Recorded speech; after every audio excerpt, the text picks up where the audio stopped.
Welcome again to my YouTube channel. Today in this video we are going to start our Kingdom Monera. So let's start without any delay. Before starting, please subscribe my channel and like the video.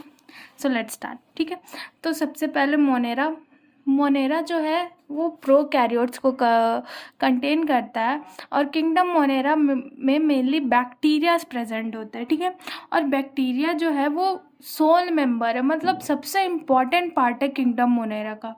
ये सबसे ज़्यादा abundant micro organism, मतलब सबसे ज़्यादा पाए जाने वाले micro organism है.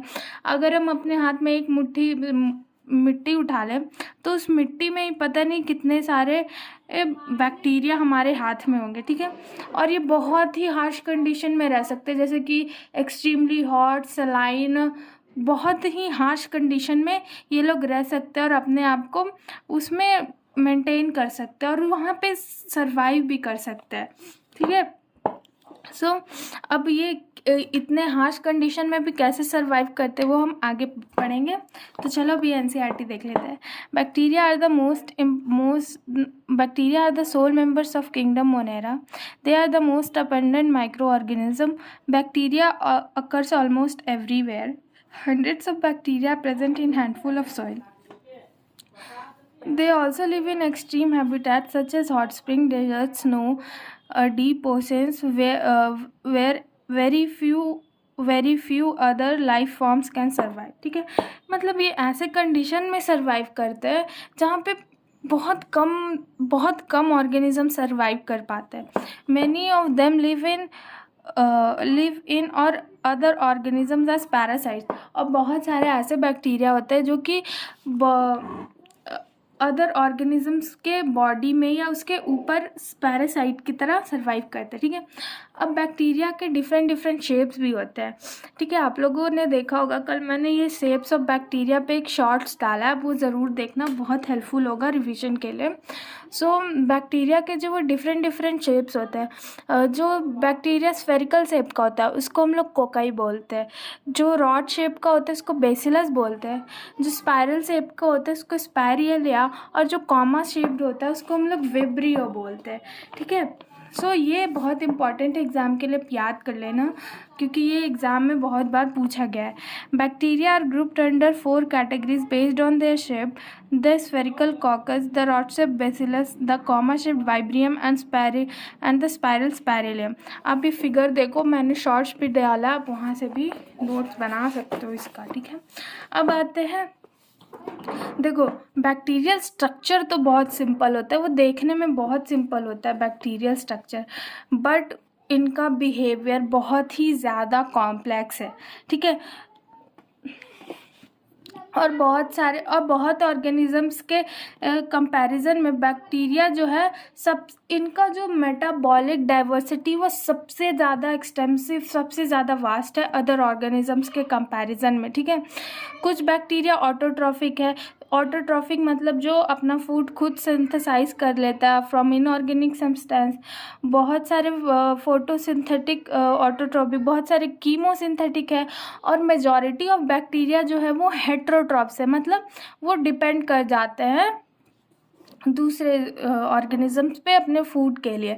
सो मोस्टली बैक्टीरिया हेट्रोट्रॉप्स है. ठीक है, though bacterial structure is very simple, they are very complex in behaviour compared to many other organisms. Bacteria as a group show most extensive diversity.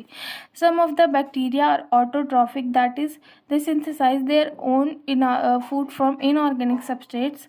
They may be photosynthetic autotrophic or chemosynthetic autotrophic. ठीक है, the vast majority of bacteria are heterotroph, that is, they depend on other organisms और on dead organic matter for food. ठीक है, तो mostly जो bacteria होते हैं वो क्या होते हैं, हेट्रोट्रॉफ. तो अब हम लोग दो टाइप के, अब ये किंगडम मोनेरा को 2 पार्ट में डिवाइड किया गया है, Archie bacteria and you bacteria. तो चलो अब हम लोग डिटेल में पढ़ते हैं आर्की एंड यू बैक्टीरिया के बारे में. Start with Archie bacteria. तो देखो, आर्की बैक्टीरिया बहुत ही स्पेशल टाइप के बैक्टीरिया है, क्योंकि ये बहुत ही हार्श कंडीशन में रहता है. जो कि हार्श कंडीशन जैसे कि जो कि एक्सट्रीमली सॉल्टी एरियाज़ में रहते हैं उसको हम लोग हेलोफाइल्स बोलते हैं. जो कि हॉट स्प्रिंग, मतलब हॉट वेदर में रहते हैं, बहुत ही, उसको हम लोग थर्मो एसिडोफाइल्स बोलते हैं। और जो कि मार्शी एरियाज़ में प्रेजेंट होते हैं जैसे कि काउडंग्स वगैरह में, उसको हम लोग मीथेनोजेंस बोलते हैं। अब आर्की बैक्टीरिया इतने हार्श कंडीशन में सरवाइव कैसे करते हैं, क्योंकि तो एक ये क्वेश्चन भी अराइज होता है। तो इसका रीज़न ये है इतने हार्श कंडीशन में सरवाइव करने का, कि इनका जो सेल वॉल है वो बहुत ही डिफरेंट होता है दूसरे ऑर्गेनिजम्स में, जो कि ये लोग को हेल्प करता है इतने हार्श कंडीशन, इतने एक्सट्रीम कंडीशन में सरवाइव करने में। ठीक है, मिथानोजेंस जो है बेसिकली ये रूमिनेंट के गट में, मतलब उनका गट मतलब एलिमेंट्री कैनाल, जैसे कि काउस, बफेलो, जो भी डोमेस्टिक एनिमल्स हैं उनके गट्स में प्रेजेंट होते हैं। और इनका काम क्या होता है, ये डंग से हम लोगों को बायोगैस बनाने में हेल्प करता है। और आप लोगों को पता है बायोगैस कितना यूज़फुल होता है ह्यूमंस के लिए, मतलब लाइवलीहुड के लिए कितना इम्पॉर्टेंट है। तो चलो एनसीईआरटी देखते हैं। These bacteria are special since they live in some of the most harsh habitats such as extreme salty areas, halophiles, hot spring thermoacidophiles, and marshy areas methanogens. Archaebacteria differ from other bacteria in having a different cell wall structure and this feature responsible for survival in extreme condition। अभी बताया कि इतने extreme conditions में इन लोगों को survive करने में कौन हेल्प करा देता है, इनका जो सेल वॉल है वो बहुत स्पेशल है। Methanogens are present in the gut of several ruminant animals such as cows and buffaloes, and they are responsible for production of methane biogas from the dung of these animals। ठीक है, अब जो methanogens जो है वो domestic animals या ruminant animals के गट में प्रेजेंट होता है, जो कि मीथेन गैस का प्रोडक्शन कराने में उनके डंग से हेल्प करता है। ठीक है, ये तो हो गया हमारा आर्की बैक्टीरिया। ठीक है, अब हम लोग आते हैं किस पे, अब हम लोग आते हैं हमारे यू बैक्टीरिया पे। तो यू बैक्टीरिया जो है वो 3 पार्ट में, photosynthetic autotrophic, chemosynthetic autotrophic and heterotrophic. Basically इनका मोड ऑफ न्यूट्रिशन के बेसिस पे ये 3 पार्ट में डिवाइडेड है। ठीक है, देखो यू बैक्टीरिया, इसको हम लोग ट्रू बैक्टीरिया भी बोलते हैं। ठीक है, और इनका कैरेक्टराइज्ड है, इनके पास एक रिजिड सेल वॉल होता है, और अगर ये मूव कर सकते हैं एक प्लेस टू अदर तो इनके पास एक फ्लैजिलम भी होगा। ठीक है, जो साइनोबैक्टीरिया है जिसको हम लोग ब्लू ग्रीन एल्गे भी बोलते हैं, उनके पास क्लोरोफिल ए प्रेजेंट होता है, जो कि ग्रीन प्लांट्स में प्रेजेंट होता है, और इसीलिए हम लोग इसको फोटोसिंथेटिक ऑटोट्रॉफ बोल रहे हैं, क्योंकि साइनोबैक्टीरिया अपना फूड खुद बना रहा है, उसके पास क्लोरोफिल ए प्रेजेंट है। ठीक है, देखो साइनोबैक्टीरिया जो वो यूनिसेलुलर है, कोलोनियल और फिलामेंटस भी है। ठीक है, ये फ्रेश वाटर, मरीन और टेरेस्ट्रियल तीनों जगह में हम लोगों को मिलता है। ठीक है, इनका जो कॉलोनीज है वो जेलेशिनियस सीड से इनका कॉलोनीज में एक जेलेटिनस शीट प्रेजेंट होता है, जैसे कि आप ये देख सकते हो डायग्राम, ये जो ब्लू ये जेलेटिनस या म्यूसिलेजिनस शीट बोलते हैं इसको। ठीक है, और बहुत सारे और ये जो जेलेटिनस शीट है इसका फंक्शन क्या है, जब भी वाटर पोल्यूटेड होता है तब ये फूल जाता है, ब्लूम बना लेता है पोल्यूटेड वाटर में। ठीक है, और कुछ इनमें से ही कुछ बैक्टीरिया इनमें से ही एटमॉस्फेरिक नाइट्रोजन को फिक्सेशन ऑफ एटमॉस्फेरिक नाइट्रोजन करते हैं। ठीक है, उनके पास एक स्पेशल सेल होता है जिसको हम लोग हेटेरोसिस्ट बोल रहे हैं। ठीक है, आप ये देख रहे हो ये हेटेरोसिस्ट है जो कि लोग को नाइट्रोजन फिक्सेशन में बहुत हेल्प करता है। ठीक है, अब जो नाइट्रोजन फिक्सिंग बैक्टीरिया है जिनके पास हेटेरोसिस्ट प्रेजेंट है उनका एग्जाम्पल है नॉस्टोक एंड एनेबिना। ठीक है, आप ये बिल्कुल याद रखना, कोई कन्फ्यूजन मत रखना इसमें। ठीक है, अब आते हैं हम लोग कीमोसिंथेटिक बैक्टीरिया में। तो ठीक है, ये जो कीमोसिंथेटिक बैक्टीरिया का काम क्या है, ये बहुत सारे inorganic substances such as nitrates, nitrous, ammonia को रिलीज करते हैं वाया एनर्जी, जिसको हम लोग एटीपी प्रोडक्शन इनमें हेल्प कराता है, और ये न्यूट्रिएंट्स के रिसाइकलिंग में बहुत ही बड़ा रोल प्ले करता है।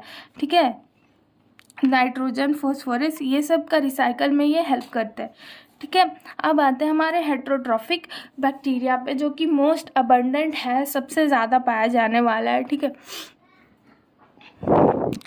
तो देखो ये सबसे ज़्यादा डिकम्पोजिट होते हैं, जो कि और इनका बहुत रोल भी होता है ह्यूमंस के लाइफ, डेली लाइफ में। जैसे कि हम लोग जो कर्ड खाते हैं, जो कर्ड बनता है वो किससे बनता है? Lactobacillus bacteria. सो वहाँ पे भी एक बैक्टीरिया ही आ गया। Antibiotics, fixing of nitrogen, legumes वगैरह में बहुत हेल्पफुल है ये बैक्टीरिया, ठीक है।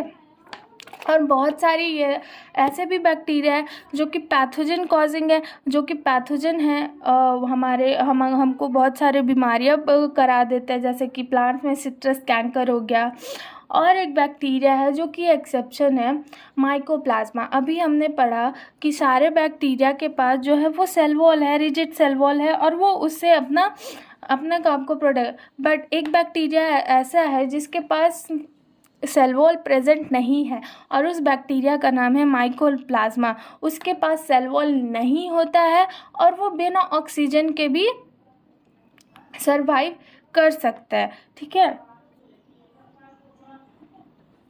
अब बैक्टीरिया रिप्रोड्यूस कैसे करता है? बैक्टीरिया जो रिप्रोडक्शन कर रहा है अपना वाया फिजन करता है, वो अपना जो है अपना रिप्रोडक्शन फिजन के थ्रू करता है। अब जैसे ही ये तो हो गया फेवरेबल कंडीशन में कि वो फिजन के थ्रू अपना कर ले रहा है रिप्रोडक्शन। बट जब अनफेवरेबल कंडीशन होता है तो जो बैक्टीरिया है वो डीएनए एक्सचेंज के थ्रू रिप्रोडक्शन करता है, ठीक है, जिसको हम लोग ट्रांसडक्शन भी बोलते हैं। अब हम लोग इसके आगे बढ़ेंगे। अब हम लोग देखेंगे NCERT. There are thousands of different eubacteria or true bacteria. They are characterized by the presence of rigid cell wall, if motile, a flagellum. The cyanobacteria have chlorophyll similar to green plant and are photosynthetic autotrophs. The cyanobacteria are unicellular, colonial or filamentous freshwater marine terrestrial algae. The colonies are generally surrounded by gelatinous sheath. They often form bloom in polluted air. मतलब इनका जो gelatinous sheath है, आप ये देख रहे हो, वो polluted water में जाते ही एक bloom फॉर्म कर लेता है। मतलब वो इंडिकेट कर देता है कि भाई ये पानी तो polluted है। Some of these organisms can fix atmospheric nitrogen in specialized cells called heterocysts, ठीक है। बहुत सारे जो बैक्टीरिया है वो एक सेल होता है हेटेरोसिस जिसमें नाइट्रोजन का फिक्सिंग करते हैं। Example nostoc and anabaena. Chemosynthetic bacteria oxidize various inorganic substances such as nitrates, nitrites and ammonia and use released energy for their production, ठीक है। अब कीमोसिंथेटिक बैक्टीरिया जो है वो वेरियस इनऑर्गेनिक सब्सटेंस को क्या कर रहा है? ऑक्सीडाइज कर रहा है, जैसे कि नाइट्रेट्स हो गया, नाइट्राइट्स एंड अमोनिया, और रिलीज कर रहा है, और जो एनर्जी उससे रिलीज हो रहा है उसको यूज़ कर रहा है एटीपी प्रोडक्शन के लिए, ठीक है। They play great role in recycling nutrients like nitrogen, phosphorus, iron, sulphur. अब आते हैं heterotrophic bacteria. The most abundant in nature, the majority are important in composers. Many of them have a significant impact on human affairs. They are helpful in making curd from milk, production of antibiotics, fixing nitrogen in legume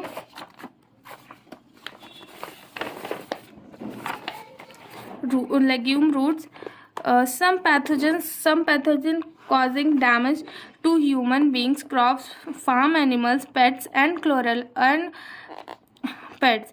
Cholera, typhoid, tetanus, citrus canker are well-known diseases caused by different types of bacteria. ठीक है। Bacteria reproduce mainly by fission, sometimes under unfavourable condition they produce through spores.